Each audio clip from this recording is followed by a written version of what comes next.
மிகவும் கவலையுடன் இருக்கிறார்கள். இதை எப்படியாவது இந்த ஓஸ்லெப் மெக்கானிசத்தை நிறுத்த வேண்டும் என்று பார்க்கிறார்கள்.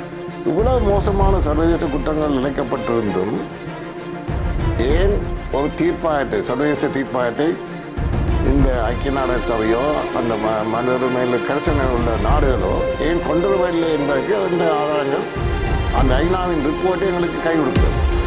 அதே நேரத்தில் நாங்கள் அறிந்த அளவில், நாங்கள் தவறாக இருக்கலாம், நாங்கள் அறிந்த அளவில் தமிழ் தேசிய கட்சிகள், தாயத்தில் உள்ள தமிழ் தேசிய கட்சிகள் தமது கட்சி கூட்டங்களில் ஒரு தீர்மானமாக போட்டு, அதாவது இந்த சாட்சிய பொறுமுறைக்கு நாங்கள் ஒரு செயற்குழுவை நியமிக்கிறோம், அந்த செயற்குழு இந்த சாட்சி ஓஸ்லெப் இந்த பொறுமுறைக்கு சாட்சியங்களை திரட்டி கொடுத்து நெறிப்படுத்தும் என்று தீர்மானங்கள் நாங்கள் அறிந்த வரையில் போடப்படவில்லை. இது சற்று முரணான கேள்வியாகத்தான் இருக்கும். சில ஆய்வாளர்கள் மற்றும் புத்திஜீவிகள் ஐக்கிய நாடுகள் மனித உரிமைகள் சபை போன்ற சர்வதேச மேடைகளில் குரல் கொடுத்தாலும் எந்த பயனும் இல்லை என்று கூறுகிறார்கள். மேலும் இவ்வாறு சேவை செய்பவர்களை விமர்சித்து மனதை உடைக்கும் வகையில் பரப்புரை செய்வது குறித்து உங்கள் கருத்து என்ன? இங்கே ரெண்டு விடயம் இருக்கிறது. ஒன்று, இந்த பொறுமுறையை நாங்கள் உருவாக்கியது காரணம், அதாவது தமிழ் தரப்புகள் இதில் கொண்டு வர வேண்டும் என்று முனைப்பாக நின்றது காரணம் ரெண்டு விஷயம். ஒன்று, இனாளிப்பு உட்பட ஏனைய குற்றங்களுக்கான பல சாட்சியங்கள் சிதறி இருக்கிறது. உலகத்தின் அதி உச்ச மையமான மன்றமான ஐநாவிலே ஒரு பொறுமுறை உருவாக்கப்படும்.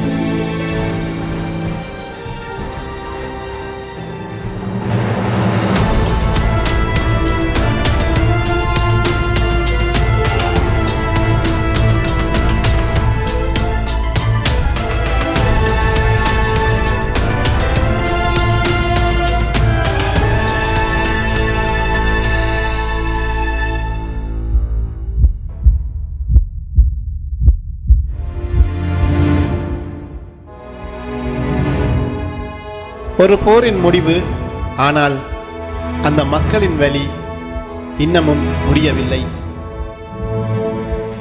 2009 இலங்கையில் ஈழத்தமிழரின் மேல் நிகழ்ந்த போரின் கடைசி நாட்கள், முள்ளிவாய்க்கால். அங்கே நடந்தது என்ன? இன்று அந்த கேள்வி உலக மேடையில் தொடர்ந்து கேட்கப்படுகிறது. அந்த மேடை United Nation Human Rights Council, ஐக்கிய நாடுகள் மனித உரிமைகள் சபை, UNHRC.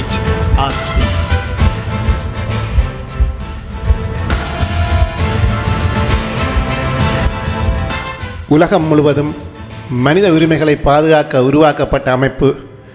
மனித உரிமை மீறல்களை பதிவு செய்ய, அரசுகளை கேள்வி கேட்க, நீதிக்கான பாதையை உருவாக்க. ஆனால் ஒரு கேள்வி தொடர்ந்து எழுகின்றது. ஈழத்தமிழர் விவகாரத்தில் இந்த அமைப்பு உண்மையான நீதி வழங்கியுள்ளதா? ஆம் மக்களே, ஐக்கிய நாடுகள் சபையில் தொடர்ச்சியாக ஈழத்தமிழர் உரிமைக்காக குரல் கொடுத்து கொண்டிருக்கும் அமைப்புகளில் ஒன்றான பிரித்தானிய தமிழர் பேரவையின் பொதுச் செயலாளர் திரு ரவி அவர்கள் இன்றைய விருந்தினராக கலந்திருக்கின்றார். அவரை வரவேற்றுக் கொள்கின்றோம். வணக்கம். வணக்கம். கூறுங்கள், ஈழத்தமிழர் விவகாரத்தில் ஐக்கிய நாடுகள் சபை உண்மையான நீதியை வழங்கியுள்ளதா? உண்மையான நீதி என்று நாங்கள் எடுத்துக்கொள்வது என்ன? இந்த ஐக்கிய நாடுகள் சபையோ அல்லது அதன் கட்டமைப்புகளான ஐக்கிய நாடுகள் மனித உரிமை கழகம் UNHRC உட்பட பல நாடுகளின் முடிவுகளில் தங்கியுள்ள அமைப்புகள். அந்தந்த நாடுகள் தமது கொள்கைகள் முன்னுரிமைகளுக்கு ஏற்ற விதமாக அந்த தீர்மானத்துக்கு ஆதரவாகவோ எதிர்ப்பாகவோ அல்லது நடுநிலையாகவோ இருக்கும். இதுதான் உண்மை.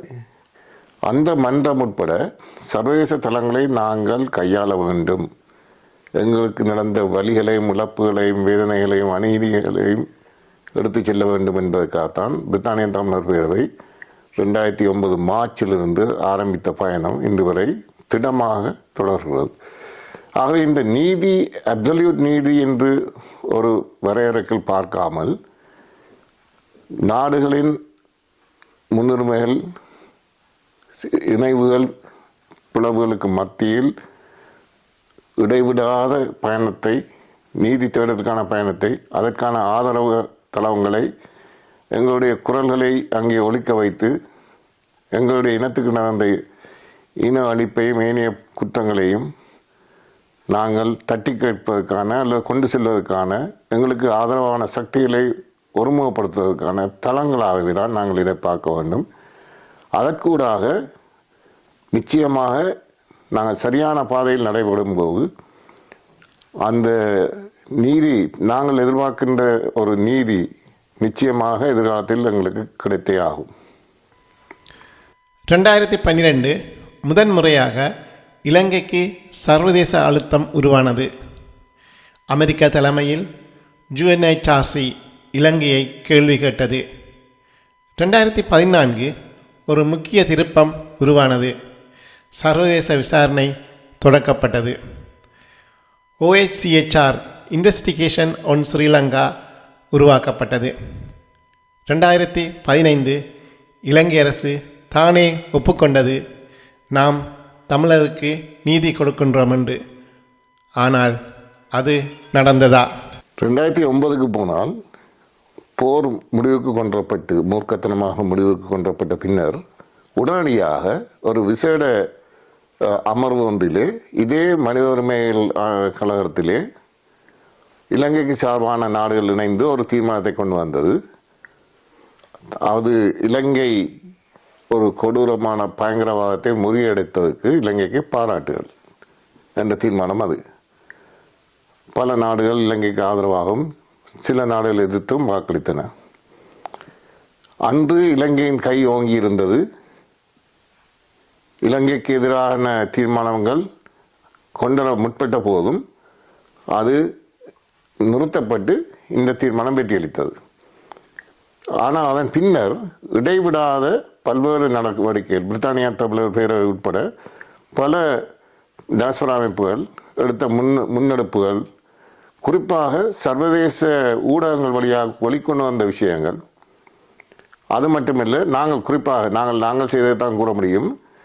இந்த நாட்டிலே, பிரித்தானியாவிலே ஒவ்வொரு எம்பியின் அலுவலகம் வரைக்கும் சென்று எங்களுக்கு நடந்த விஷயங்களை கூறினோம். அதுக்கு கிராஸ் ரூட்ல இருந்த பலம், உங்களை போன்ற மக்கள் அந்த பணியை முன்னெடுத்தார்கள். எங்களுடைய நெருப்படுத்தல் அதிலே இன அழிப்பு என்று கூற மறுத்தவர்கள் கூட, குறிப்பாக முன்னாள் ஹோம் மினிஸ்டர் உட்பட நடந்த இன அழிப்பு என்று கூறியிருக்கிறார்கள். ஆனால் நாங்கள் அந்த அரசியல் பிரதிநிதிகளுக்கு நாங்கள் சென்று எங்களுக்கு நடந்த கொடுமைகளை நாங்கள் எடுத்துரைக்காவிட்டால், அதுக்கான சாட்சியங்களை கொடுத்துருக்காவிட்டால் இன்று அந்த கதவுகள் திறந்திருக்காது. பிரித்தானியாவுக்குள் கொடுத்த அந்த அழுத்தம் வெவ்வேறு நாடுகளிலேயும் மெதுவாக பரவியது. குறிப்பாக இங்கே நாங்கள் சர்வதேச அனைத்து கட்சி பாராளுமன்ற உறுப்பினர்கள், தமிழர்களுக்கான அனைத்து கட்சி பாராளுமன்ற உறுப்பினர் என்று சொல்லப்படுற APPGT, all party parliament group Tamils கூடாகவும், அதன் செயலகமாக பிரித்தானிய தமிழர் பேர் இருக்கிறது, அவர்களுக்கூடாகவும் வெவ்வேறு கட்சிகள் சார்ந்து கட்சி தலைமையின் மட்டத்திலையும் கொண்டு வர அழுத்தங்களும், சர்வதேச மனித உரிமை நிறுவனங்களாக செய்த வேலைகள், அவர்களுக்கு எடுத்து சென்ற விஷயங்கள், இந்த சர்வதேச ஊடகங்களுக்கு கொண்டு சென்ற பல ஆதாரங்கள், நாங்கள் மட்டுமல்ல உலகம் முழுக்க இருந்த பாதிக்கப்பட்ட இனத்தின் பிரதிநிதிகள் ஒற்றுமையாக குரல் கொடுத்தது. அந்த உலக நாடுகளே, குறிப்பாக மேற்குலகிலே மனித உரிமைக்கும் சட்டத்தின் ஆட்சி, ரூல் ஆஃப் லோவுக்கும் மற்றும் ஜனநாயகத்துக்கும் முக்கியத்துவம் கொடுக்கப்படுவதாக சொல்லுகின்ற இந்த மேற்குலகு முடிவெடுக்க தயங்கிய நேரத்தில் இவ்வாறான வழிமுறைகளுக்குள்ளாக கொடுக்கப்பட்ட அழுத்தங்களும், இலங்கைக்குள் மெதுவாக நடந்து கொண்டிருந்த சர்வதேச ஜியோபொலிட்டிக்கல் ரியாலிட்டியும் இது ரெண்டும் சரியான முறையில் ஒருங்கிணைக்கப்பட்டதால் எங்களால் அந்த வழித்தடத்திலே ஒரு சிக்னிஃபிகண்ட், ஒரு முக்கியமான மாற்றம் நடந்தது 2012. அது என்னவென்றால், இலங்கைக்கு எதிரான ஒரு தீர்மானத்தை கொண்டு வர வேண்டும் என்று குரூப்பில் இருந்த அமெரிக்கா, UK தலைமையில் ஒரு தீர்மானம் வரைவு ஒன்று இயற்றப்பட்டது. ஆனால் அந்த வரைவு எங்களை பொறுத்தவரைக்கும் முழுமையான திருப்தியுடையது அல்ல. இந்த மனித உரிமை கழகம் ஆரம்பித்த காலத்திலிருந்து இன்றைக்கு வரைக்கும் 1984க்கு பிறகு இந்த சர்வதேச மன்றத்திலே இலங்கைக்கு எதிரான தீர்மானங்கள் வந்தது கிடையாது. முதலாக ஒரு தீர்மானத்தை கொண்டு வருவதற்கு மிகவும் சிரமப்பட்டு அதற்கான கடும் சிரத்தை எடுத்த எங்களை போன்ற அமைப்புகள் உண்மையிலேயே அந்த தீர்மானத்தை கொண்டு வருவதில் எவ்வளவோ சிரத்தை காட்டியிருந்தாலும் அந்த முதலாவது தீர்மானம் வலிமையற்றதாக தான் இருந்தது. ஆனால் அதில் அடிப்படையில் இலங்கைக்கு எதிரான தீர்மானம் தான் அதை நாங்கள் பார்த்தோம். சிலர் அது இலங்கைக்கு ஆதாரமான தீர்மானம், அமெரிக்க தீர்மானம் என்றெல்லாம் கூறி நெருப்பு கொடுத்தினார்கள். நாங்கள் சிரித்துவிட்டு கடந்து விட்டோம். ஏனென்றால் நீங்கள் இதை எதிர்ப்பதை விட உங்களுக்கு விருப்பமான சரத்துகள், உங்களுக்கும் எங்களுக்கும் விருப்பமான சரத்துகளை கொண்டு வருவதற்கு நாடுகளை கன்வின்ஸ் பண்ணி, நாடுகளை என்கேஜ் பண்ணி, நாடுகளோட ஆதரவை திரட்டி கொண்டு வாருங்கள் என்று கேட்டோம். அதற்கு அவர்களால் முடியாமல், அன்றும் இல்லை இன்றும் அவர்களால் முடியாமல் தவிர்த்து விட்டார்கள். இங்கே சூத்திர கயிறு வந்து நாடுகளின் எண்ணிக்கையில் தங்கியிருக்கிறது. அது இன்றும் பலருக்கு விளங்கவில்லை. ஐநாவுக்கு போகிறோம் வருகிறோம் என்று சொல்கிறார்களே தவிர நாடுகளின் ஆதரவு எங்களுக்கு திருப்ப வேண்டும். குறிப்பாக பல நாடுகள், மியான்மார் போன்ற நாடுகள் உட்பட, பலஸ்தீனம் போன்ற நாடுகள் உட்பட பல நாடுகளுக்கு பின்னாலே அந்த விக்டிம்ஸ் மட்டுமல்ல, அந்த இனத்துக்கு அங்கால் பல அரசியல் காரணங்களுக்காக பல நாடுகள் அணிவகுத்து அவர்களை இழுத்து கொண்டு செல்கிறார்கள். அவை வெற்றியளிக்கின்றன. அந்த இனம் மட்டும் போராடவில்லை. அதற்கு பின்னால் அரணாக நின்று பல நாடுகளின் அணிகள் அவர்களுக்கு முண்டு கொடுக்கின்றன. ஆகவே தீர்மானங்கள் கடுமையாகவும் வெற்றியும் அளிக்கிறது. எங்கள் தமிழினத்துக்கு மட்டும் நாங்கள் தான் போராட வேண்டியிருக்கிறது. நாங்கள் தான் ஒவ்வொரு நாடுகளாக போய் வலுவூட்ட வேண்டியிருக்கிறது, எடுத்து சொல்ல வேண்டியிருக்கிறது. இந்த கடமையிலிருந்து நாங்கள் தவறக்கூடாது. எங்களுக்கு எல்லாம் எடுத்தது மேலே தங்க தாம்பலத்தில் வைத்து கொடுக்கப்படவில்லை. போராடாமல் எங்களுக்கு எதுவுமே கிடைக்காது. நேர்மையாக போராடி, திறமையாக போராடி நாடுகளை எங்கள் பக்கம் திருப்புவது என்பது இல்லாவிட்டால் 17 ஆண்டுகள் கழித்து உலகத்திலே பல்வேறு முக்கியமான எரியும் பிரச்சனைகள் பல வந்தாக பிறகும் சர்வதேச தளத்திலே எங்களுடைய தமிழினத்துக்கு நடந்த விடயங்கள் முக்கியமான அஜெண்டாவில் கொண்டு வரப்படுவதற்கு காரணம் நாங்கள் போராடுவதால் தான், விட்டு கொடுக்காமல் போராடுவதால் தான். இல்லாவிட்டால் உலகம் எங்களை மறந்துவிட்டு கடந்து சென்றுவிடும். ஏனைய பல பிரச்சனைகள் முன்னுரிமையாக இருப்பதால். ஆகவே அந்த 2012 தீர்மானத்தை அடிப்படையாக வைத்துத்தான் கட்டங்கட்டமாக அதை வலுவூட்டம் என்று பல்வேறு சந்தர்ப்பங்களை கொடுத்த அழுத்தங்கள், எங்களை போன்ற கொடுத்த அழுத்தங்கள் இன்று 2021 ஒரு மாற்றத்தை கொண்டு வந்திருக்கிறது. நீங்கள் கேட்ட 2014 நடந்தது ஒரு தர ரீதியான மாற்றம். அதாவது அந்த 2014 தீர்மானத்திலே ஒரு விசாரணை கமிஷன், அது தீர்ப்பாயம் அல்ல, ஒரு கமிஷன் ஆஃப் இன்குவாரி, அதை உருவாக்கினார்கள். ஏற்கனவே 2011 10ஆம் ஆண்டிலேயே ஐக்கிய நாடுகள் செக்ரட்டரி ஜெனரலால் ஒரு விசாரணை commission, UN Panel of Experts என்று உருவாக்கப்பட்டது, 3 பேர் தலைமையில். அதிலே வந்த முக்கியமான, அந்த அறிக்கையில் முக்கியமாக குறிப்பிடப்பட்ட விஷயம் என்னவென்றால் 40,000 மக்கள் கொல்லப்பட்டிருக்கிறார்கள், வெவ்வேறு விதமான குற்றங்கள் இழைக்கப்பட்டிருக்கின்றன. அதற்கு பிறகு இந்த ஸ்ரீலங்கா விஷயத்திலே ஐநா என்ன தவறுகள் இழைக்கப்பட்டிருக்கின்றதுக்கான இன்னொரு கமிஷன் நியமிக்கப்பட்டது, சார்ல்ஸ் பெட்டி என்ற தலைமையில் UN Panel of Review Panel. அதிலே 2012ஆம் ஆண்டு அந்த கமிஷன் ரிப்போர்ட்டில் வந்த முக்கியமான விஷயம் என்னென்றால் 70,000 பேர் அன்அக்கவுண்டட் ஃபோர், கணக்கில் வரவில்லை. முதலாவது UN Panel of Expert விசாரணை கமிஷன் ரிப்போர்ட் 40,000 பேர் கொல்லப்பட்டிருக்கிறார்கள். 2வது ரிவ்யூ பேனலில் அதையும் கடந்து 70,000 பேர் கணக்கில் வரவில்லை, அன்அக்கவுண்டட் ஃபோர் என்று திட்ட தெளிவாக சொல்லப்பட்டிருக்கிறது. இது ரெண்டமாக யாரோ ஒருத்தர் சொல்லவில்லை. அது உலகின் அதி உச்ச நிறுவனமாகிய ஐநாவிலே கொண்டு வரப்பட்ட அறிக்கை, பல்வேறு கணக்கெடுப்புகள், துல்லியமான ஆய்வுகளின் அடிப்படையில் வந்தது. இது தமிழினம் தானாக சொல்லவில்லை. அப்போ அதுக்கு பின்னாலே இந்த யூஎன் பேனல் ஆஃப் எக்ஸ்பர்ட் ரிப்போர்ட்லே பலருக்கு தெரியும், அந்த காரிலே எங்களோட சேர்ந்து வேலை செய்தவர்கள் சாட்சியம் கொடுத்தவங்களுக்கு தெரியும் எவ்வளோ கஷ்டப்பட்டு அந்த யூஎன் பேனல் ஆஃப் எக்ஸ்பர்ட் ரிப்போர்ட்டுக்கு சாட்சியங்கள் அங்கே திரட்டி கொடுத்தோம் என்பது.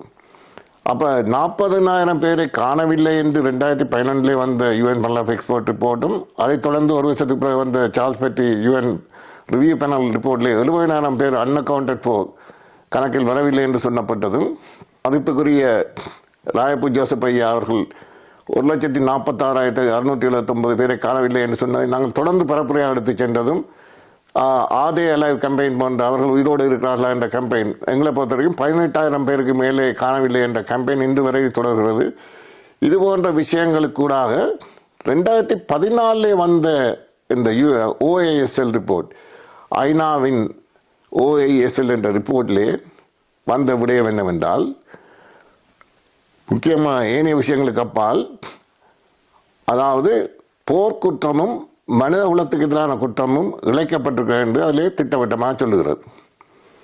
அவர்களுக்கு கிடைத்த ஆதாரங்கள் தரவுகளை வைத்துக்கொண்டு, ஆனால் அந்த அவ்வளோ ஆதாரங்களும் தரவுகளும் ஒரு சர்வதேச மட்டத்திலான நீதி விசாரணையிலே எல்லா ஆதாரங்களும்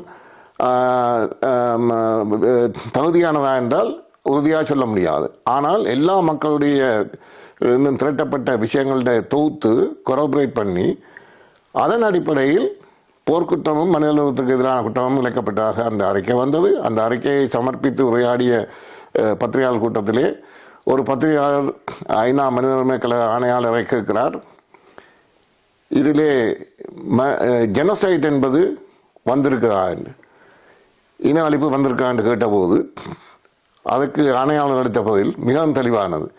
தங்களுக்கு அதுவரை கிடைத்த ஆதாரங்களின் அடிப்படையில் இந்த முடிவுக்கு வந்திருக்கிறோம். போர்க்குற்றமும் மனித குலத்துக்கு எதிரான குற்றங்களும் இணைக்கப்பட்டது தெரிகிறது. ஆனால் எதிர்காலத்திலே கிடைக்கக்கூடிய ஆதாரங்களை வைத்து இன அழிப்பு நடக்கக்கூடிய சந்தர்ப்பத்தை நாங்கள் ஏற்றுக்கொள்வதை மறுதளிக்க முடியாது என்று சொல்கிறார். இங்கே ஒன்றை கவனிக்க வேண்டும்.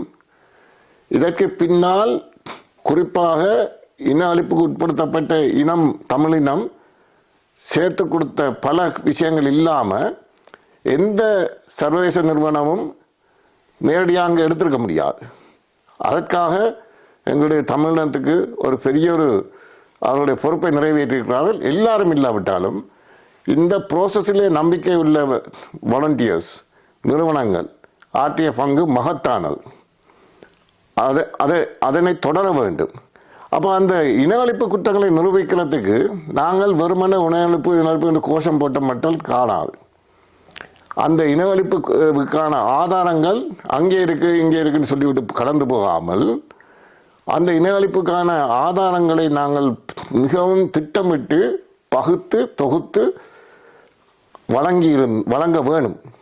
அந்த அடிப்படையில் 2014 உருவாக்கப்பட்ட அந்த விசாரணை கமிஷன் 2015 வந்த அறிக்கையில் குறிப்பிடப்பட்ட இந்த விடயங்களும் ஏனைய குற்றங்களும் மிகவும் அதிர்ச்சிக்குரியதாக இருந்தது சர்வதேச சமூகத்துக்கு. இங்கே ஒரு விடயத்தை நாங்கள் தெளிவாக புரிந்து கொள்ள வேண்டும். அது ஒரு விசாரணை கமிஷன், தீர்ப்பாயம் அல்ல, நாடுகளின் தீர்ப்பாயமோ அல்லது சர்வதேச தீர்ப்பாயமோ அல்ல. விசாரணை கமிஷன் ஃபேக்ட் ஃபைண்டிங், இது நடந்திருக்கிறதா இல்லையா என்பதை ஆராய்ந்து அதற்கான தனக்கு கிடைத்த தகவலை வச்சுக்கொண்டு ஒரு ரிப்போர்ட்டை தருகிறது. ஒரு சில நபர்கள் வேண்டுமென்று சர்வதேச விசாரணை முடிந்துவிட்டது என்று சொல்லிக்கொண்டு வந்தவர்கள், அவர் சட்டவாளர்கள். அவர் ஏன் எப்படி சொன்னார் என்பது எனக்கு தெரியாது. நிச்சயமாக சர்வதேச விசாரணை என்பது ஒரு கமிஷன், விசாரணை கமிஷன் ஒரு அறிக்கையை தந்ததோடு சரி. ஆனால் குற்றவாளிகளையும் சாட்சியங்களையும் எடுத்து பல தரப்பினர் முன்னிலையில் வாத பிரதிநிதிகள் மத்தியில் ஒரு நீதிமன்றமாக தீர்ப்பாயமாக விசாரணை நடக்கவில்லை. குறிப்பாக நாங்கள் விரும்புகின்ற சர்வதேச நீதி விசாரணையாக இதுவரையில் அந்த ஏற்பாடு முற்று பெறவில்லை. 2017 கால அவகாசம், 2019 கால அவகாசம், மீண்டும் மீண்டும் கால அவகாசங்கள். நீதிக்கு பதிலாக நேரம் மட்டும்தான் கடக்கின்றது. பலர் சொன்னார்கள், இது நீதி அல்ல, இது தாமதம் என்று. இதற்கு உங்கள் பதில் என்ன? அக்டோபர் மாதம் 2015 கொண்டு வரப்பட்ட புதிய தீர்மானத்திலே தந்திரோபாய ரீதியாக ஸ்ரீலங்கா அரசு ரணில் தலைமையில் தாங்களும் அதற்கு அனுசரணை தருகிறோம் என்று இடைச்செருகளாக நுழைந்தார்கள். அது சர்வதேச நீதி விசாரணை பொறுமுறையை நோக்கி சென்று கொண்டிருந்த போது தந்திரோபாயமாக அதற்குள் மூக்கை நுழைத்து அந்த ப்ரோசஸை ஹைஜாக் பண்ணார்கள். மிகவும் லாபகமான முயற்சி. ஆனால் அதனை நாங்கள் எதிர்த்த போது, குறிப்பாக குரூப்போடு எங்களுக்கு இந்த உறவை பயன்படுத்தி இது தடுத்து நிறுத்துங்கள், இவர்கள் இதை வேணுமென்றே ஹைஜாக் பண்ணுறார்கள் என்று சொல்லியும் இடித்துரைத்த போதும் அவர்களை பொறுத்த வரைக்கும் எங்களுக்கு தந்த பதில், இதுவரைக்கும் இந்த விசாரணை இந்த UN ஹியூமன் ரைட்ஸ் கவுன்சில் ப்ரோசஸில் எந்த ஒரு நாடும் தன்னைத்தானே விசாரிப்பதற்கு ஒத்துழைப்பு தருவதாக கூறவில்லை. முதலாவது முறையாக இது நடக்கிறது. அந்த அடிப்படையில் நாடுகளுக்கும், அதாவது மேற்குலகை விட குளோபல் சவுத் என்று சொல்லப்படுகிற வளர்ந்து வரும் நாடுகள் மத்தியில் இலங்கைக்கு ஆதரவு எங்களுக்கு புதிய தீர்மானங்களை நிறைவேற்றுவதில் கடிதம் இருக்கிறது. இதிலே தாங்களும் ஒத்துழைப்பு தருகிறோம் என்று சொல்லி வரும்போது நாங்கள் அதை மறுதளிக்க முடியாது. ஆகவே ஒரு ஹைபிரிட் கோர்ட்டாக, அதாவது ஸ்ரீலங்கா மற்றும் ஸ்ரீலங்காவில் உருவாக்கப்படும் ஒரு நீதி விசாரணை பொறுமுறையில் foreign and commonwealth judges, prosecutors, investigators, defence lawyers, இப்படியானவர்களும் இணைத்த ஒரு பொறுமுறையை அதில் கொண்டு வருவோம்னு சொல்லும்போது நீங்கள் அதனை தனித்துவமாக ஹைபிரிட் இல்லாமல் மாற்ற வேண்டும் வாதாடினோம். ஆனால் இலங்கைக்கு அபரிமிதமாக இருந்த நாடுகளின் எண்ணிக்கையின் பலத்தினால் இலங்கை அதை முறியடித்தது. இங்கே தான் நாங்கள் எங்களுடைய கடமைகளில் கவனமாக இருக்க வேண்டும். இந்த முதல் கேட்ட நீங்கள் கேள்வியிலே அப்சல்யூட் நீதி, சரியான நீதி என்பதற்கான அர்த்தம் முழுமையானதல்ல. இந்த பொறிமுறைகள் அனைத்துமே 193 நாடுகளினால் தீர்மானிக்கப்படுவது. அதிலே பலமுள்ள எண்ணிக்கையில் பலமுள்ள அணியினருக்கு வெற்றி கிடைக்கும். நாங்கள் தமிழ் மக்களுக்கு மத்தியிலேயே வாத பிரதிநிதிகள் செய்வது. ஆனால் எல்லைகளை தாண்டி நாங்கள் வாழும் நாடுகளிலும் வெளியே இல்லை, நாங்கள் வாழாத ஏனைய நாடுகள், அதாவது Africa, Asia Pacific, south America போன்ற நாடுகளிலும் எங்களுக்கான நட்பு சக்திகளை திரட்டினால்தான் நாங்கள் விரும்புகின்ற மிக பலமான தீர்மானங்களுக்கான ஆதரவு கிடைக்கும். 2015 அதனை கையில், அதாவது நாங்கள் கூறிய போதில் அதில் சொல்லப்பட்ட 25 தீர்மானங்கள் கமிட்மெண்ட்ஸ் இலங்கை அரசாங்கம் கொடுத்துருக்கிறது. அதில் 25 முக்கியமான பல விஷயங்களை கடந்து சென்று விட்டது. அதனை ஒவ்வொரு செஷன்லேயும் இது செய்யவில்லை என்று நாங்கள் அதனை தெளிவாக வலியுறுத்தினோம். குறிப்பாக இலங்கையின் சட்ட திட்டங்களில் பல முக்கியமான சரத்துகள் இடம்பெறவில்லை. இனஅழிப்பு போன்ற கூட்டங்கள் இல்லை. அந்த சரத்துகள் இன்றைக்கு வரைக்கும் திருத்தப்படவில்லை அல்லது அதுக்கான சட்ட மாற்றங்கள் கொண்டு வரப்படவில்லை. அது மட்டுமல்ல, அப்படியான ஹைபிரிட் தீர்ப்பாயம் ஒன்றை உருவாக்கான எந்த ஒரு நடவடிக்கையும் அதற்கு பிறகு ரணில் சிறிசேன அரசு எடுக்கவில்லை. ஆகவே நீங்கள் குறிப்பிட்டது போல 2014ஆம் ஆண்டு புதிய தீர்மானத்தை கொண்டு சொல்லி வற்புறுத்தினோம்.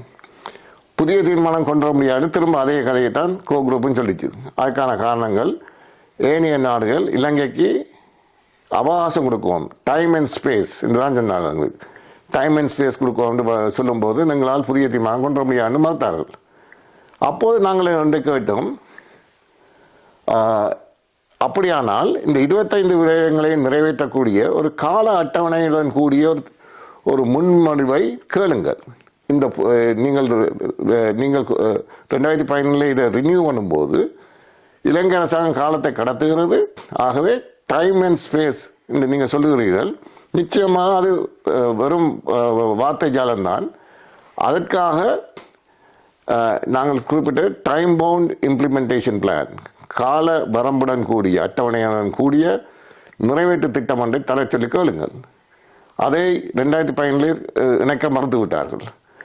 பிறகு 2019 மீள நீடிக்கும் போது அதே ஆர்கியூமெண்ட்டை தான் மேற்கொள்வது கோ குரூப் சொன்னது. அப்போது நாங்கள் ஃபைட் பண்ணி அதுக்குள்ளே டைம் பவுண்ட் இம்ப்ளிமெண்டேஷன் பிளான் என்ற அந்த வசனத்தை கொண்டு வந்தோம். ஆனால் அது காலம் அது கொண்டு வந்தாலும் 2019 ஏனைய அரசு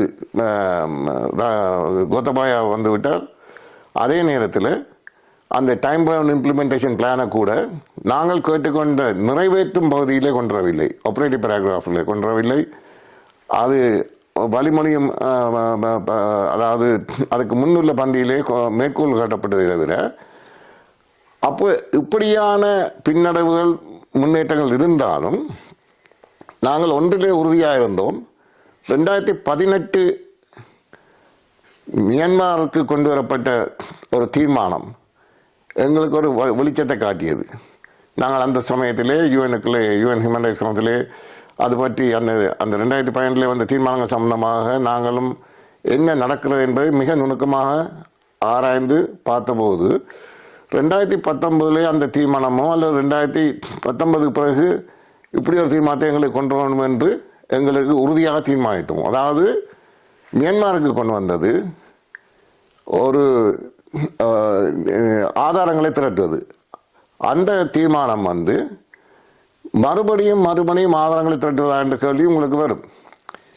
ஆனால் ஏற்கனவே நாங்கள் கூறிய போல் யூஎன் பேனல் ஆஃப் எக்ஸ்பர்ட் 2010 கமிஷனோ அல்லது ஓஎஸ்எல் 2014 கமிஷனோ ரண்டமாக எல்லா டைமும் எடுக்கிற ஆதாரங்கள் அப்படியே அவ்வளவும் கோர்ட்டிலே சமர்ப்பிக்க முடியாது என்றால் எதிர்த்தரப்பு இலகுவாக அதில் இருக்கிற ஓட்டைகளை தட்டி அந்த சாட்சியத்தை முறியடித்துவிடும்.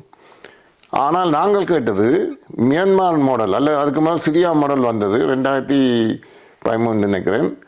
அது ஜெனரல் அசம்பிளியில் பொதுச்சபையில் வந்தது. அதில் பல நாடுகளோட ஆதரவுடன் அது நிறைவேற்றப்பட்டது.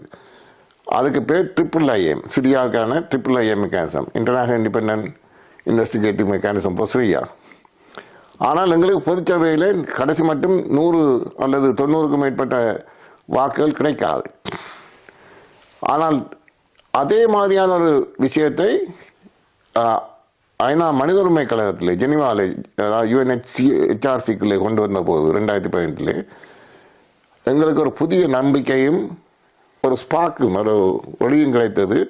இதை நாங்கள் இங்கே கொண்டு வந்து பாஸ் பண்ணபடியால் தமிழ் மக்களுக்கான நீதி விசாரணை பொறுமுறைக்கான ஒரு அடித்தளமாக நாங்கள் இதை மூலோபாயமாக இதை பாய்க்க முடியும்னு தீர்மானித்தோம். 2021 அந்த தீர்மானத்தை கொண்டு வந்தோம். ஐக்கிய நாடுகள் சபையின் மனித உரிமை கழக ஆணையாளராக நவநீதம் பிள்ளை அம்மையார் இருந்த காலங்களில் பிரித்தானிய தமிழர் பேரவை மற்றும் தமிழ் அமைப்புகளின் செயற்பாடுகள் எவ்வாறு இருந்தது? அக்காலங்களில் பல எதிர்பார்ப்புகள் இருந்தது. அங்கே நடந்த உண்மை நிலைப்பாடுகள் என்ன? ஐநா என்றால் என்ன, ஐநா மனித உரிமை கழகம் என்ன, அதில் ஆணையாளரின் பங்கு என்ன, நாடுகளின் பங்கு என்ன, சிவில் சமூகத்தின் பங்கு என்ன என்று தெரிந்தவர்கள் இந்த குழப்பம் இருக்காது. நடைமுறை தெரியாதவர்களுக்கு தான் இந்த குழப்பம் இருக்கும். ஏற்கனவே நான் குறிப்பிட்டது போல ஆணையாளரின் கடமை அந்தந்த நாடுகள் ஒவ்வொரு நாட்டிலையும் நடக்கிற இந்த மனித உரிமை சம்பந்தப்பட்ட விஷயங்களை கவனித்து ஆய்வு செய்து அது சம்பந்தமான அறிக்கை இடுவது போன்ற பல விடயங்கள் அவற்றை பொறுப்பில் இருக்கிறது. ஆனால் ஆணையாளர் தீர்மானங்களை இயற்றுவதில்லை அல்லது அதுக்காக லபி பண்ணுவதில்லை. அது அந்தந்த நாடுகளில் கவனம் செலுத்துகின்ற அதுக்கு பேர் ஒரு சின்ன ஒரு குறிப்பிட்ட நாடுகளின் கோ குரூப் என்று சொல்லுவார்கள். இலங்கைக்கான கோ குரூப்லேயே ஆரம்பத்திலே அமெரிக்கா, ஐக்கிய நாடுகள், UK போன நாளில் இருந்தது. அப்புறம் கனடா இணைக்கப்பட்டது. மெசிடோனியா, மண்டினெக்ரோ ஆரம்பத்தில் இருந்திருக்கு. அது ஜெர்மனி வந்தது. இடையிலே ஜெர்மனியை வற்புறுத்தி தான் கொண்டு வந்தது. ஆனால் ஜெர்மனி 1 வருஷம் 2 வருஷத்துலேயே கலந்து விட்டது. இது ஐரோப்பிய மக்கள் கவனத்தில் எடுக்க வேண்டிய விஷயம்.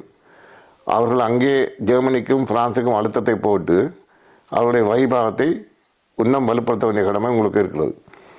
அப்போது இந்த கோ குரூப் தான் தான் எந்த நாட்டுக்கான கோ குரூப்போ அந்த கோ குரூப் வந்து தீர்மானங்களை வழி முடியும், டிராஃப்ட் பண்ணும், அதுக்கான ஒருங்கிணைப்பு கூட்டங்கள் நடத்தும், அதுக்காக நாடுகள் மத்தியில் ஆதரவு திரட்ட செயற்பாடு செய்யும். ஆகவே இரண்டுக்கும் உள்ள வித்தியாசம், எங்களை பொறுத்த வரைக்கும் நவநீதம் பிள்ளை அம்மாவோ அல்லது அதுக்கு பிறகு வந்த ஆணையாளர்களோ நாங்கள் மிக நெருக்கமாக அவருடன் உரையாடல் வைத்திருந்தோம், அறிக்கையிட்டோம், அவருடைய பதில் வந்திருக்கிறது. எங்களுடைய 2019 ஆண்டு முள்ளிவாய்க்கால் தமிழ் இன அழிப்பு நாள் டபல்கஸ்கரில் கூட அவருடைய தனிப்பட்ட மெசேஜ் வருகிறது. அவருடைய லிமிட்டேஷன்ஸ் வந்து என்னவோ அதற்குள் அவர்கள் தன்னுடைய கடமையை சரியாக செய்திருக்கிறார்கள். அதற்கு மேல் எதிர்பார்ப்பது என்பது நாங்கள் எல்லாத்துக்கும் மற்றவர்களை எதிர்பார்ப்பதோ மற்றவர்களை குற்றஞ்சாட்டுவதிலே மிகவும் திறமசாலியர். நாங்கள் செய்ய வேண்டிய பணிகளை விட்டுவிட்டு அவர் செய்யவில்லை இவர் செய்ய குற்றஞ்சாட்டுவதை விட எங்கள் ஒவ்வொருவருடைய கையிலையும் சில பணிகள் இருக்கிறது. அது திரட்சியாக எங்களுடைய மக்களுடைய இன அழிப்பு நிறுவுவதற்கோ ஏனைய காரணங்களுக்கோ நிச்சயமாக கதவுகளை இன்னும் அகலத் திறக்கும். 2021 மீண்டும் ஒரு புதிய பிரேரணை. இப்போ சர்வதேச அமைப்பு ஆதாரங்களை சேகரிக்க தொடங்கியது. ஏனெனில் ஒரு நாள் நீதிமன்றில் உண்மைகள் பேசப்படும்.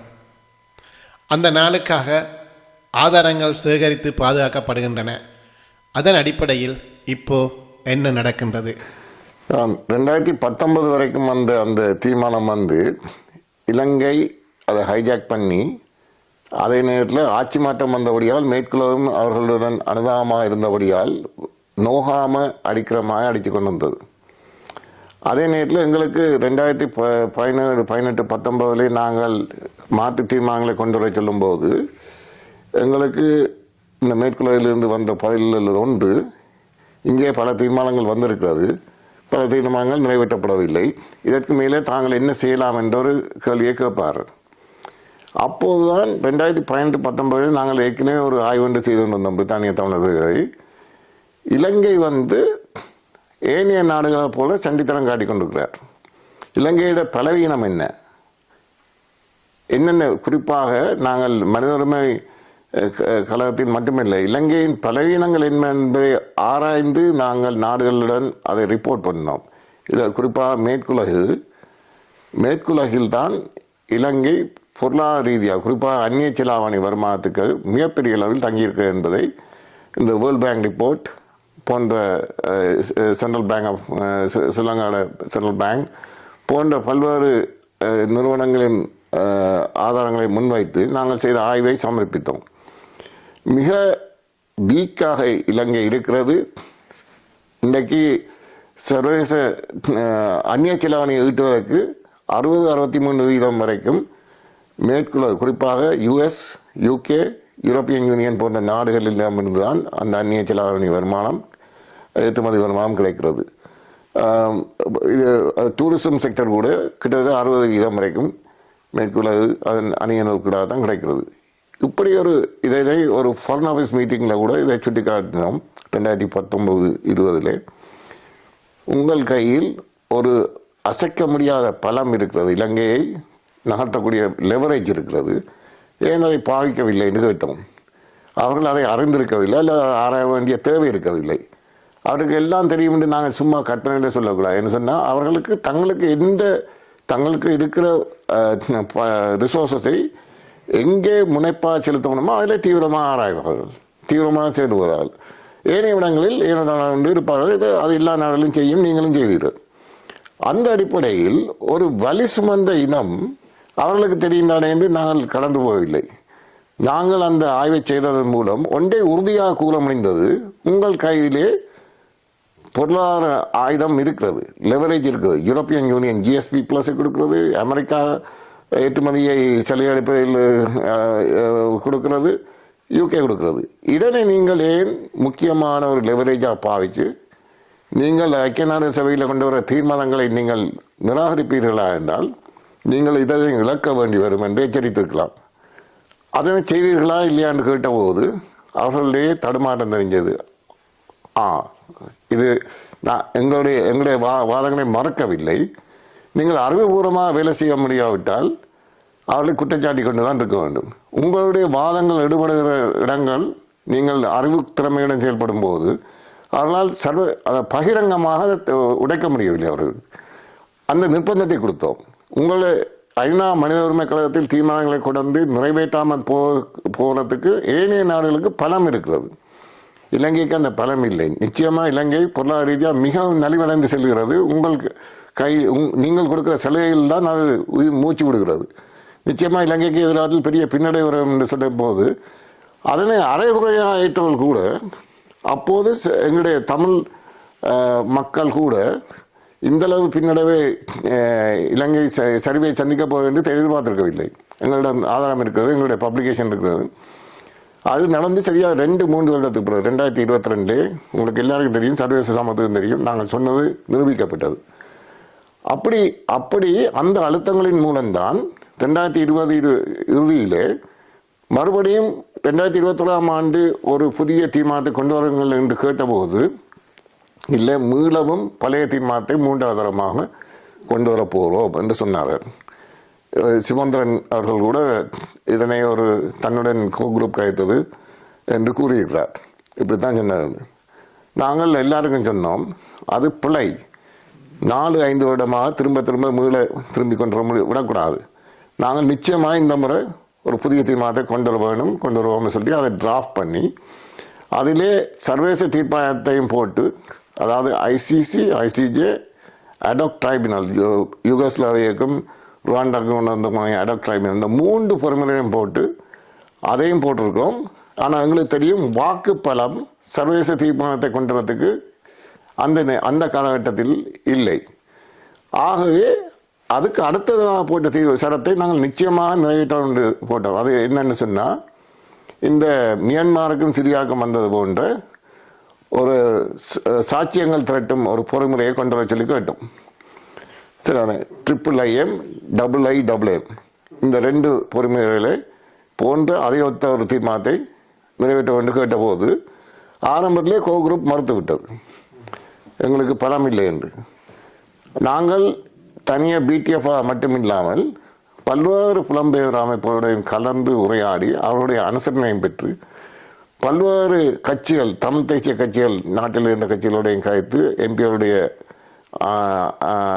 என்டோஸ் பண்ணி சிவில் சமூகத்தோடையும் தாயத்தில் இருந்த சிவில் சமூகம் புலம்பெயர் அமைப்புகளோடையும் கழித்து எல்லோருடைய பொது தீர்மானமாக 2021 ஜனவரி 5 குரூப்புக்கும் ஆணையாளருக்கும் ஏனைய முக்கியமான எங்களுக்கு ஆதரவளிக்கக்கூடிய நாடுகள் சொல்லப்படுகிற நாடுகளுக்கும் அதனை அனுப்பி வைத்தோம். இது பொது தீர்மானம், இதில் நீங்கள் நிறைவேற்ற வேண்டும் சொல்லி எங்களுக்கு தெரியும். அவர்கள் நிச்சயமாக ட்ரைபுனலுக்கு ஆதரவு இல்லை என்று சொல்லுவார்கள். நாங்கள் சரி, ட்ரைபுனல் இல்லாட்டிக்கு ட்ரைபுனல் தான் வர வேணும், ட்ரைபுனல் வர முடியாட்டிக்கு நீங்கள் சர்வதேச விசாரணை பொறுமுறைக்கு தேவையான இந்த சாட்சியம் திரட்டும் பொறுமுறையை உருவாக்குங்கள் கேட்டோம்.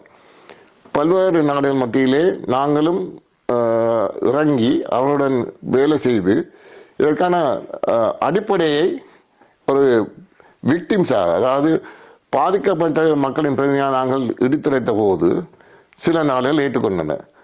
இறுதியாக அந்த தீர்மானம் வெற்றிகரமாக நிறைவேற்றப்பட்டது. அந்த பொறிமுறை தான் மேலும் மேலும் பலப்படுத்தப்பட்டு இந்த கடைசி போன சின்ன வருடமும் அது திரும்ப நீடிக்கப்பட்டிருக்கிறது. அடுத்த 2027 வரைக்கும் அந்த பொறிமுறை, அதை சொல்றது OSLAP என்று, OHCH, office of the high commissioner for human rights.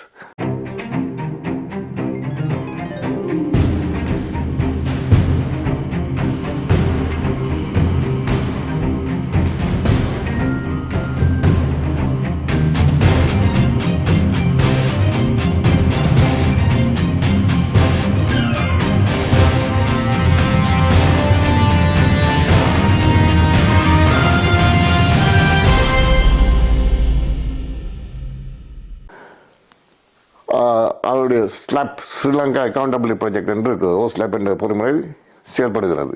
ஆம், OSLAP என்பது அதை சும்மா சொன்ன விட்டுட்டு சொன்னீங்கன்னா ஸ்லாப் என்றால் அறை என்றும் சொல்லலாம். அதாவது கன்னத்தில் அறைவது. கிட்டத்தட்ட ஒரு ஒரு ஒரு ஒரு இன்னொரு அர்த்தத்தில் பார்த்தால் இலங்கைக்கு மிகவும் கடுமையான நிர்பந்தத்தை, நெருக்கடியை எதிர்காலத்தில் ஏற்படுத்தக்கூடிய ஒரு முக்கியமான பொறுமையான் எங்களில் பலர் இதை பார்க்கவில்லையோ என்று எங்களுக்கு ஒரு சந்தேகம் வருகிறது. ஏனென்றால் சாட்சியங்கள் என்பது சிதறி கிடக்கின்றது. அது நாடுகள்கிட்ட இருக்கும், வெவ்வேறு இடங்களில் இருக்கும், ஒவ்வொரு தனிமனிதர்கிட்ட, பாதிக்கப்பட்ட மக்கள்கிட்ட அல்லது அதை நேர பார்த்தவர்கள்ட்ட இருக்கும். அது ஒருங்கு திரட்டப்பட்டு ஒழுங்கமைக்கப்பட்டு சர்வதேச மட்டத்திலே, சர்வதேச நீதி விசாரணைக்கேற்ற விதமான தரத்திலே ஃபைல்களாக திரட்டப்பட்டால் அதற்குரிய வலிமை மிகவும் காத்திரமானது. இது எதிரிக்கு துப்பாக்கி குண்டுகளை விட அச்சுறுத்தலை கொடுக்கக்கூடிய விஷயம். துப்பாக்கியால் சாதிக்க முடியாததை நாங்கள் சாதித்து விடுவோமோ என்று எங்களுக்கு மேல் பாரிய இன அழிப்பை செய்த அத்தனை பேரும் நடுங்குகிறார்கள். எங்கள் மக்களுக்கு அல்லது எங்கள் மக்களை பிரதிநிதித்துவப்படுத்தும் தலைவர்களுக்கு இது புரியவில்லையோ என்று கவலையாக இருக்கிறது. ஏனென்று சொன்னால் தமிழ் தேசிய கட்சிகள் மற்றும் இன அழிப்பு என்று கூறும் டாஸ்பரா அமைப்புகள் உட்பட இந்த பொறுமுறையை வலுப்படுத்த என்று சொல்வது அந்த பொறுமுறைக்கான சாட்சியங்களை, ஆதாரபூர்வமான சாட்சியங்களை திரட்டி கொடுப்பதில் கவனம் செலுத்தவில்லை என்று கூறுகிறோம். ஏனென்றால் எவருடைய வாயிலிருந்தும் இந்த ஹோஸ்டப் என்ற பொறுமுறையை பற்றி கடந்த 5 வருடத்தில் தெளிவாக அதற்கு ஆதரவு கொடுங்கள், திரட்டி கொடுங்கள் என்று கூறவும் இல்லை. அங்கங்கே சில எதிர்களில் கேட்கிறது. அதே நேரத்தில் நாங்கள் அறிந்த அளவில், நாங்கள் தவறாக இருக்கலாம், நாங்கள் அறிந்த அளவில் தமிழ் தேசிய கட்சிகள், தாயத்தில் உள்ள தமிழ் தேசிய கட்சிகள் தமது கட்சி கூட்டங்களில் ஒரு தீர்மானமாக போட்டு, அதாவது இந்த சாட்சிய பொறுமுறைக்கு நாங்கள் ஒரு செயற்குழுவை நியமிக்கிறோம், அந்த செயற்குழு இந்த சாட்சி ஹோஸ்டப் என்ற இந்த பொறுமுறைக்கு சாட்சியங்களை திரட்டி கொடுத்து நெறிப்படுத்தும் என்று தீர்மானங்கள் நாங்கள் அறிந்த வரையில் போடப்படவில்லை. ஒரு செயற்குழு இருப்பதாக தெரியவில்லை. நாளைக்கு எங்களை போன்றவர்கள், மற்ற அமைப்புகள் அவர்கள் எடுத்துக் கொடுக்கின்ற அந்த வலுவான சாட்சியங்கள் அல்லது நேரடியாக பாதிக்கப்பட்ட மக்கள் கொடுத்து கொண்டிருக்கும் சாட்சியங்கள் மூலம் வருகின்ற அனுகூலங்களை அல்லது ஒரு சாதகமான விளைவுகளை அரசியல் காரணத்துக்காக பயன்படுத்த வேண்டாம் என்று கேட்டுக்கொள்கிறோம். நீங்கள் ஜெனுவினாக இருந்தால் இன்று கூட காலதாமதம் இல்லை. எங்கள் மக்களுக்கு நீங்கள் இன அழிப்பு நடந்தது, போர்க்குற்றங்கள், மனிதகுலத்துக்கு எதிரான குற்றங்கள் இழைக்கப்பட்டது, தொடர்ந்து நடக்கிறது என்று நீங்கள் உண்மையாகவே நேர்மையாக நினைத்தீர்களானால், அது அரசியல்வாதிகளாக இருக்கலாம், தமிழ் மக்களை பிரதிநிதித்துவப்படுத்துகிற அமைப்புகளாக இருக்கலாம், தயவு செய்து இந்த பொறிமுறைக்கான ஆதாரங்களை நேர்மையாக எடுத்து தொகுத்து வழங்குங்கள். அவர்களிடம் இருப்பது குறைந்த மனித வளம்தான், குறைந்த நிதி வசதியாக இருக்கிறது. ஆகவே எல்லாத்தையும் லோட் பண்ணாமல் நீங்கள் ஒரு குழுவாக நிபுணத்துவமாக வாய்ந்தவர்களாக அமைத்து இளைய தலைமுறையை உணைத்து ஒரு சரியான தொகுப்புகளை கொடுத்தீர்களானால் அவர்களுக்கு இலகுவாக இருக்கும். எல்லாத்தையும் அவர்களால் பிரித்து ஆராய முடியாவிட்டாலும் நீங்கள் தொகுத்து கொடுக்குற விஷயங்கள், குறிப்பாக நாங்கள் கொடுத்தவற்றை நாங்கள் ஒரு சில இதுகளை கூறலாம். கூதினி படகு மற்றும் 83ஆம் ஆண்டு நடந்த படுகொலைகள், மற்றது 74ஆம் ஆண்டு தமிழராட்சி மாநாடு, மற்றது 87ஆம் ஆண்டு நூலக எரிப்பு போன்ற இன்னொரு விஷயங்கள். அதாவது எல்எல்ஆர்சி பீரியட் என்று சொல்லப்படுகிற இலங்கை அரசாங்கத்தினால் நியமிக்கப்பட்ட உள்ளூர் கமிஷன் ஒன்றின் கால வரையறை விசாரணை வரம்பு 2001ஆம் ஆண்டிலிருந்து 2009க்கு மட்டுமே முடக்கப்பட்டது. அதுக்கு காரணம், அதற்கு வெளியிலே போனால் இது போர்க்குற்றத்துடைய முடிந்துவிடும்.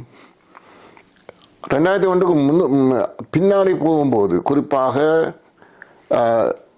90கள், 80கள், 70கள், 60, 50ஆம் ஆண்டுகளுக்கு போகும்போது அந்த பேட்டர்ன் திரும்ப வருவதை, குறிப்பாக 56லே தம் மக்களுக்கு எதிரான கொலைகள் நடந்தது, 58லே நடந்தது, வெவ்வேறு காலகட்டங்களில் 77லே நடந்தது, 83லே நடந்தது. அதே நேரத்தில் இந்த 56லிருந்து 2008 வரைக்கும் நெஷோர் டாக்குமெண்ட் பண்ணபடி அந்த அறிக்கையின்படி 158 படுகொலைகள் தமிழ் மக்களுக்காக எதிராக இயற்றப்பட்டிருக்கிறது. குறிப்பாக 90ஆம் ஆண்டுகளிலே கிழக்கு மாகாணத்திலே தமிழ் மக்களுக்கு எதிராக எஸ்டிஎஃப்பும் ஏனைய குழுக்களும் ஜியாத் போன்ற அமைப்புகளும் தமிழ் மக்களுக்கு எதிராக இழைக்கப்பட்ட படுகொலைகள் அங்கே லிஸ்ட் பண்ணப்பட்டிருக்கிறது. அப்போ இந்த 158 படுகொலைகளையும் கடந்த 70 வருடங்களுக்கு மேற்பட்ட இன அழிப்பு என்பதையும் நில ஆக்கிரமிப்பையும் தனியாக பிரித்தானிய தமிழர் பேரவையோ இல்லை இன்னொரு அமைப்போ செய்து முடிக்க முடியாது. ஆகவே சகோதர அமைப்புகளும் சரி, சகோதர தமிழ் தேசிய கட்சிகளும் சரி, ஆர்வலர்களும் சரி, இதில் உங்களுடைய முனைப்பை காட்டுங்கள். நீங்கள் கொடுக்கின்ற ஒவ்வொரு முக்கியமான விடுபட்ட ஆதாரங்களும் எங்களுடைய இன அழிப்புக்கான சாட்சியங்களாக மிகப்பெரிய ஒரு கொடுமை இழைத்தவர்களுடைய குற்றங்களை நிரூபிப்பதற்கான ஆதாரங்களாகவும், இன அழிப்பு என்பதை நாங்கள் வெறுமன எங்களுக்கு மேல் இழைக்கப்பட்ட அதாவது உயிரிழப்பு பாதிப்புகளுக்கு அப்பால் அடையாள மாற்றம், நில அபகரிப்புக்காக செய்யப்பட்ட படுகொலைகள், நில அபகரிப்பு போன்ற பல்வேறு இன்னொரு அம்சங்கள் சர்வதேச குற்றங்களாக நாங்களால் மாற்ற முடியும். ஆகவே இந்த ஓஸ்டாப் என்பதை சரியான முறையில் பயன்படுத்துங்கள். ஒவ்வொரு முள்ளிவாய்க்கால் நினைவு கூறல் நிகழ்விலும் தபால்கஸ்கரில் இதுக்குன்னு தனி ஸ்டால் போடுகிறோம். அங்கே மக்கள் வந்து தங்களுடைய விவரங்களை பதிவு செய்கிறார்கள். அங்கே பகிரங்கமாக நாங்கள் விசாரிப்பது, அவருடைய இது அறிக்கையில் எடுப்பதில்லை. அதற்கு பிறகு அவர்களை தொடர்பு கொள்வோம். இந்த முறையும் அப்படியான விஷயங்களை அங்கும் சரி அல்லது நேரடியாக எங்களுடைய தொண்டருடன் நேரடியாக தொடர்பு கொண்டு அந்த சாட்சியங்களுக்கான உங்களுக்கு உதவி செய்கிறோம். நீங்கள் நேரவும் கொடுக்கலாம் அல்லது தேவையென்றால் உங்களுக்கு அனுசரணையாக நாங்கள் எடுத்ததை கொடுக்கலாம். இது எங்களுடைய நீதிக்காவலும் பயணத்திலே மிக மிக முக்கியமான ஒரு பொறிமுறையாக நீங்கள் கருத வேண்டும். அனைத்து நல்ல உள்ளவங்களுக்கும், அனைத்து தமிழ் தேசிய செயல்பாட்டாளர்களுக்கும், அனைத்து தமிழ் தேசிய கட்சிகளுக்கும், அனைத்து புலம்பெயர் அமைப்புகளுக்கும், சிவில் சமூகத்துக்கும் இது ஒரு அன்பான வேண்டுகோள். ஒரு தாய் இன்னும் காத்திருக்கின்றாள், ஒரு மகன் திரும்பி வருவான் என்று. ஒரு மக்கள் இன்னும் காத்திருக்கின்றார்கள் நீதிக்காக. கேள்வி இதுதான்: நீதி வருமா அல்லது இந்த காத்திருப்பு முடியவில்லையா? தாய்க்கு சகோதரிக்கு, தாய்க்கு பிள்ளை, சகோதரிக்கு கணவன், பிள்ளைக்கு பெற்றோர். இந்த காத்திருப்பு என்பது அவர்களுடைய இறுதி மூச்சு அடங்கும் வரைக்கும் நிச்சயமாக உளப்பதிவு இருக்கும். அந்த காத்திருப்பு பதில் கிடைக்கும் வரைக்கும் அவர்கள் போராடி கொண்டே இருப்பார்கள், போராட வேண்டும். என்னுடைய குடும்பத்திலும் பலர் பிடித்து காணாமல் ஆக்கப்பட்டிருக்கிறார்கள், உங்களுடைய குடும்பங்கள் இருக்கிறார்கள். ஆனால் இது உங்களுடைய குடும்பங்களுடைய பிரச்சனை அல்ல, ஒரு இனத்தினுடைய பிரச்சனை.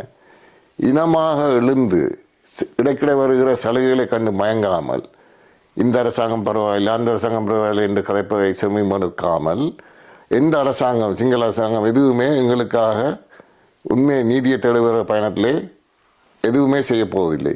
இப்போது இருக்கிற அரசாங்கம் கூட வந்து 1.5 வருஷம் ஆயிட்டது. இனிப்பான வார்த்தைகளை கூறிக்கொண்டு வந்தவர்கள் இன்னும் ஒருவரை கூட காணாமலாக்கப்பட்ட பல 10,000 20,000 பேருக்கு மேலே இருக்கும்போது ஒருவருக்கு கூட என்ன நடந்தது என்று கண்டுபிடிக்க முடியாமல் இல்லை, கண்டுபிடிப்பை தவிர்த்து கொண்டிருக்கிறார்கள். ஆக அந்த தாய்மாருக்கு நாங்கள் செவிசாய்க்கிறோம், தாய்மார்களிடம் அனுதாபப்படுகிறோம் என்று சொன்னதெல்லாம் பசப்பு வார்த்தைகள்.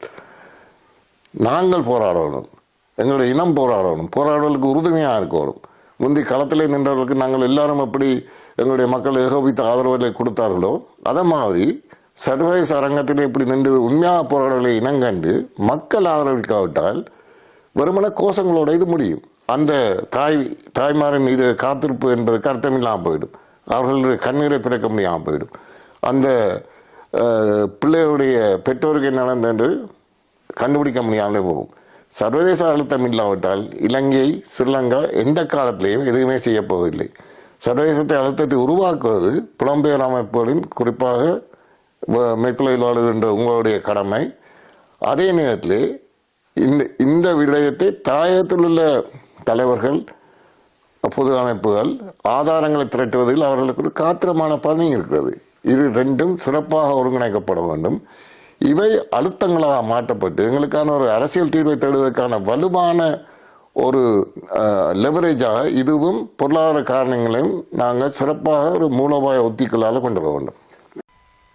ஈழத்தமிழினம் இன்று பல்வேறு நாடுகளில் வசிக்கின்றார்கள். இவர்கள் தேசிய விடுதலை சார்ந்து அவர்களுடைய சுய நிர்ணய உரிமைகள் சார்ந்து எவ்வாறு செயற்பட வேண்டும்?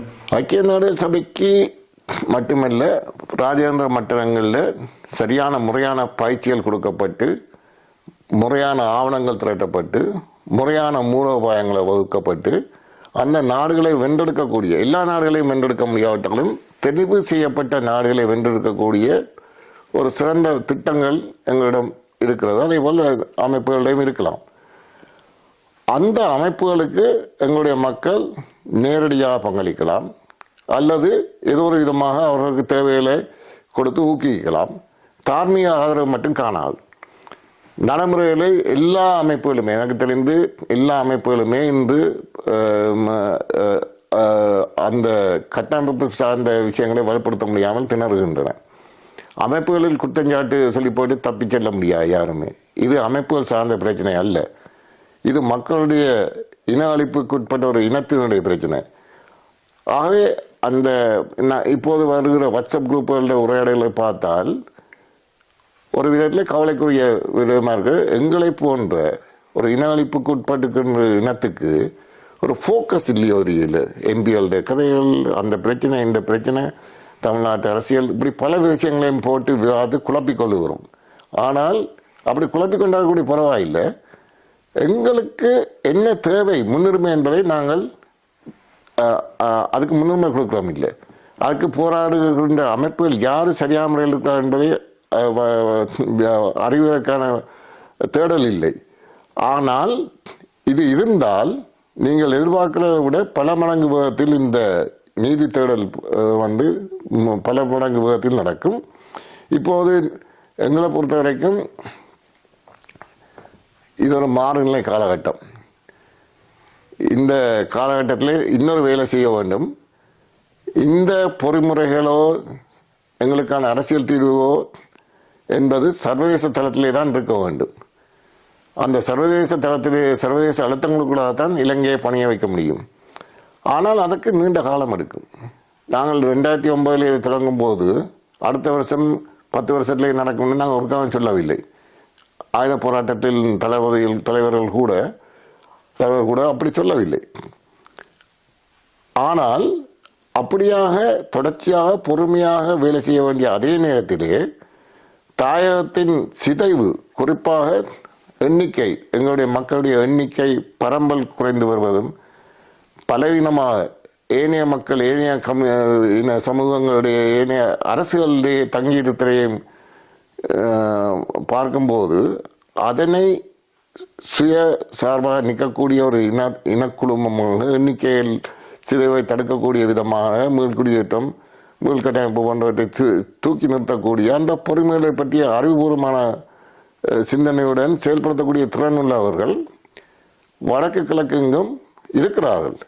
உலகம் முழுக்க பரவி இருக்கிறார்கள். எங்களுடன் வேலை செய்த பலர் அந்த இயக்கத்துடன் இருக்கிறார்கள். அதனை ஒழுங்காக தாயத்தில் இருப்பவர்கள், கட்சி தலைவர்கள் அதனை பட்டி பிடித்து அதையும் தங்களுடைய மூலோபாயத்துகள், கட்சிகளுடைய தீர்மானங்கள் கொண்டு வந்தால் வடக்கு கிழக்கை பலப்படுத்துவது, சமூக ரீதியாக, பொருளாதார ரீதியாக, எண்ணிக்கை ரீதியாக பலப்படுத்துவதற்கு முன்வராத பட்சத்தில் அங்கே இருக்கிற சிதைவை நாங்கள் தடுக்க முடியாது.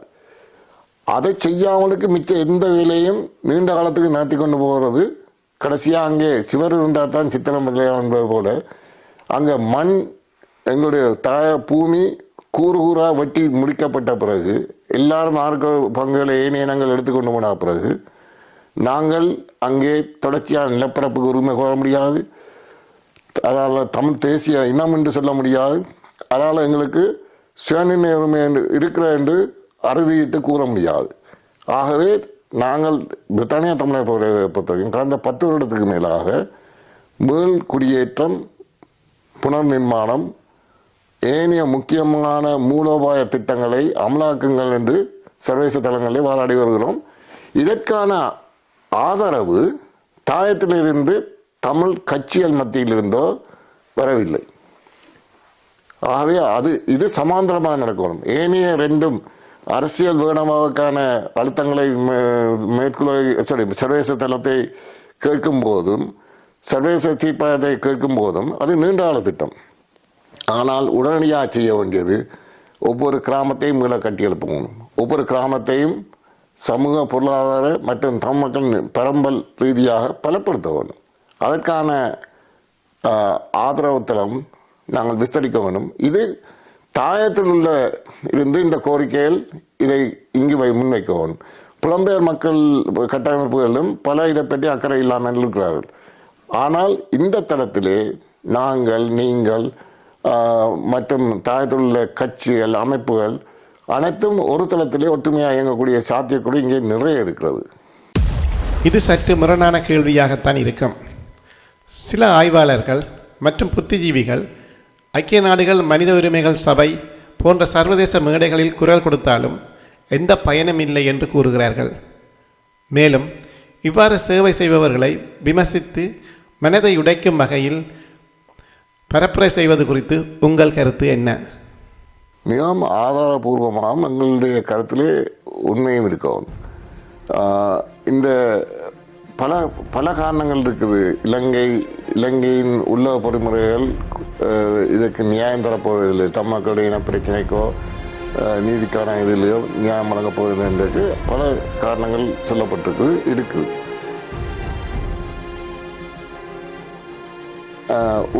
சர்வதேச சட்டங்களில் உள்ள விஷயங்கள் இலங்கையின் சட்டங்களுக்குள் உள்வாங்கப்படவில்லை. உதாரணத்துக்கு சொன்னால் இன அழிப்பு குற்றம், போர்க்குற்றம், மனித குலத்துக்கு எதிரான குற்றம்,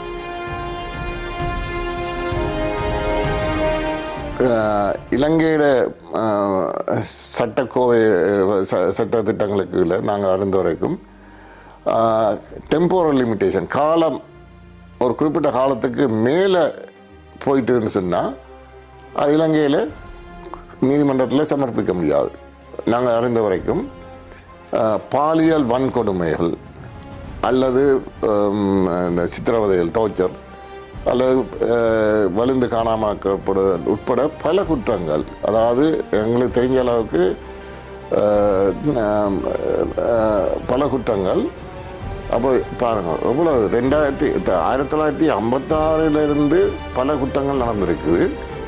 2006 ஆண்டுக்கு உட்பட்ட குற்றங்கள் மட்டும்தான் விசாரிக்கலாம்னு சொன்னால் 20 வருஷ லிமிட்டேஷன் இருக்குன்னு சொன்னால் இலங்கையோட சட்டத்தின்படி இலங்கை எப்படி இந்த பொறுப்பு கூறல் விஷயத்திலேயோ நீதி விசாரணையிலையோ உள்ள பொறுமுறையை நாங்கள் நீதி கிடைக்கின்றது